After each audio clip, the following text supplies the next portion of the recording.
Hi Lakeview, it's Mrs. Hanson, the music specialty teacher, and this will be my final online lesson. It's been pretty fun to record these for you, and I hope that you've learned a thing or two. So up here on my TV is a picture of the famous and most wonderful guy ever, John Williams. He is the man that created the music for films like Star Wars, Home Alone, Harry Potter, E.T., Jaws. He's been around for a long time, and currently he's writing the music for a fifth Indiana Jones movie that has not yet been released. So here is a picture of him. Now, maybe some of you can guess what he's doing. He has this stick in his hand, which we call a baton, and he's got a fancy tuxedo on. Let me give you some more clues. If you look down, he's got all of these musicians surrounding him. You see that right now, closest to him, he's got the strings. You know, he's got violins and maybe some cellos. And they have music stands, and they're all playing at the same time. So do you know what he's doing right now? If you guessed conducting, you are correct. Conducting is when you stand in front of a group and you help them keep time and stay all together. So John Williams, not only is he a writer and an arranger, but he is also a very famous conductor. He started conducting when he was in his early 20s for the U.S. Military band. He was playing in the band and he was so good they asked him to also be a conductor for the band. Now, we've talked about some other famous composers.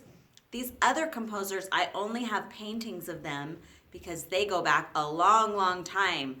So maybe you recognize, maybe you won't recognize, but you might remember me talking about the famous composer Bach. And so wherever Bach went, he composed, and he also was the conductor at whatever job that he had. So here's an old painting. We don't really know exactly what he looks like. We only can guess from how people painted him. But here he is with a group of musicians, and he's conducting. And we have some strings in the background, and we have someone at an organ right here. And so Bach's conducting and keeping everyone together. I have one more famous composer that I have a painting of. And he also goes way, way back. This is Beethoven. Now, the thing that was so interesting about Beethoven as a composer is as he started to get into his 30s, he started to lose his hearing, but he continued to conduct. He would have to kind of use vibrations in the floor and kind of watch the musicians to try to help them stay together. But one of the most famous stories is that he was conducting and the orchestra stopped following him because they weren't exactly keeping time together. And so the orchestra finished, but Beethoven just kept going until in his mind he was finished, and the audience behind him were so thrilled with his music that he'd composed and conducted that they were throwing their hats and cheering and stomping, and someone in the orchestra had to turn him around. So here's kind of a picture of him, I think, depicting or showing that incident where someone in the orchestra, one of the musicians, had to turn him around and show him that this huge theater full of people were very appreciative of his work. Well, today I want to help you understand a little bit more of what it takes to be a conductor. So I'm going to show you a piece of music. One thing that good conductors can do is read music, and we've been learning a little bit at a time how to read music. So here's music on a piece of paper for you to look at. And of course, this music is by John Williams, one of my favorites. It's the Star Wars main theme. So you might see some symbols on this paper that you recognize, and you might see some symbols that you have no idea what they mean. But you see right here at the beginning of the piece of music, I'm going to move it over so you can see up on my screen. So right here, you see two numbers stacked on top of each other. This gives us a clue about how to conduct. You see, music on paper is divided into sections called measures, kind of divided up so people can see it a chunk at a time. And every measure in this piece will have 4 beats in it, okay? So this top number is really important if you're a composer because you've got to know how many counts or beats are in each chunk or each measure. So let's pretend that we're conductors, and you might want to get a stick or a pencil or something that looks like a baton, and your conducting wand, I guess we could call it, and we're going to conduct to a song that has 4 beats a measure. You can kind of hear when it's 4 beats a measure because it sounds like marching a little bit.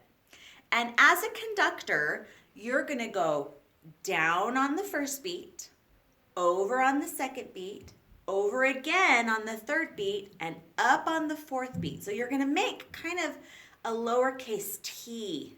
2, 3, 4. Down, over, over, up. Let's practice that a couple of times. And if you don't have a stick, you can hold out your hand. Down, over, over, up. Beat 1, 2, 3, 4. Good. Now, let's try it out with a song. So, a good one would be probably a Star Wars song, especially because a lot of those songs are very, very marchy.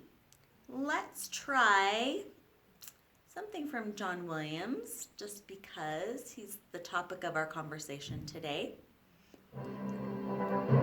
Okay, now does this feel marchy? 1, 2, can you count to 4? 1, 2, 3, 4. 1, 2, 3, 4. This is actually not Star Wars. This is from his Indiana Jones movie. It's the theme song for Indiana Jones. Let's try to conduct. So hold up your baton or your hand. 2, 3, 4. 1, 2, 3. Let's go. 1, 2, 3, 4. 1, 2, 3, 4. 1, 2, 3, 4. 1. Keep it going. 1, 2, 3, 4. 1, 2, 3, 4. 1, 2, 3, 4. 1, 2, 3, 4. 1, 2, 3, 4. 1, 2, 3, 4. 1, 2, 3, 4. 1, 2, 3, 4. 1, 2. Great. Okay, now let's try another song. We'll pause that one, and we're going to move on to this movie. Maybe you recognize it. Let's play it for a minute.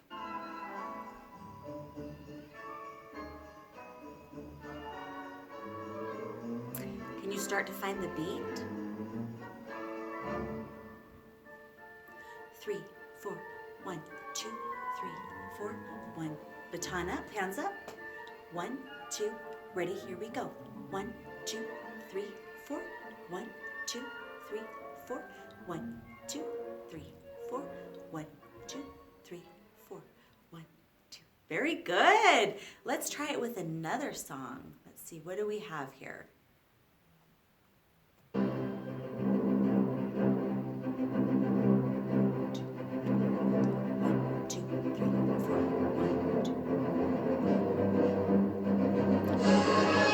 Wait till we can find the beat. 1,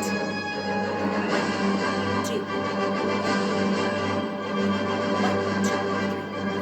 1, 2, 3. 1, 2, 3. 1, 2, 3. 1, 2, 3. 4. Great job. And when the music is finished, you're going to hold out your hands and you're going to help everybody finish at the same time. Now, songs that are slower, like this song from Schindler's List, we could change it to a 2. 1, 2. Try it with me. Swing and up. 1. So the heavy beat, beat number 1, is always the beat that you go downward on. 1, 2, down. Up, feel that beat. 1, 2. Help me lead the orchestra. This sounds like a viola. It's a stringed instrument that sings a little bit lower than a violin. 2, 1, 2, 1, 2, 1, Very good. Okay, let's see what this next one is. Jurassic Park. Okay, I'm going to forward a little bit. Now, this is interesting because this song, if we looked at the music, it probably would say 3 beats per measure or 6 beats per measure. So 1, 2, 3. If you're going to do a 3, you're going to make a triangle. So you're going to go down, out, up, but it's going to be fast. 1, 2, 3, 1, 2, 3, 1, 2, 3, 1, 2, 3, 1, 2, 3, 1, 2, 3. Okay, here's our final one. Now I'm sure this is a 4 because you can march to it. 1, 2, 3, 4. 1, 2, 3, 4. 1, 2, 3, 4. 1, 2, 3, 4. 1, 2, 3, 4. 1, 2,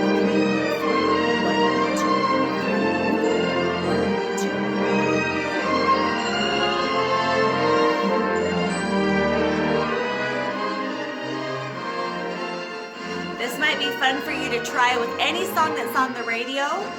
First of all, start clapping and see if it's more fitting to count to 4 or count to 3 and start over. It's a little bit of a tricky thing to discover, but you can practice your 4 beats or your 3 beats, and it never fails to do a 2 with whatever you're doing. 1, 2, 1, 2, 1, and that's how you conduct, guys. Hey, have a great summer break, and maybe I'll see you again next year. Bye-bye.